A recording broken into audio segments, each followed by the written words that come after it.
அன்பு. எல்லாம் சொல்லுங்க சத்தமா. வம்புன்ற மாதிரியே கேக்குது என் காதுல. சத்தமா சொல்லுங்க. அன்பு சகலத்தையும் தாங்கும், சகலத்தையும் சகிக்கும். ஸ்தோத்திரம். அப்ப பிலதெல்பியா என்றால் சகோதர அன்பு என்று பொருள். பிலதெல்பியா சபையில் கர்த்தர் எப்படி வெளிப்படுத்துறார் பாருங்க. முதல்ல 3 விதமா வெளிப்படுத்துறார். ஒன்று பரிசுத்தம் உள்ளவர். சத்தத்தை உயர்த்தி சொல்லுங்க. பரிசுத்தம் உள்ளவர். சத்தமா பரிசுத்தர்.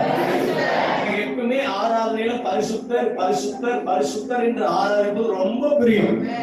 அவரை பரிசுத்தர் பரிசுத்தர் என்பது உயர்த்துவது ரொம்ப ஆசை. அல்லேலூயா. கையை உயர்த்தி பரிசுத்தரே பரிசுத்தரே நீர் ஒருவரே பரிசுத்தரே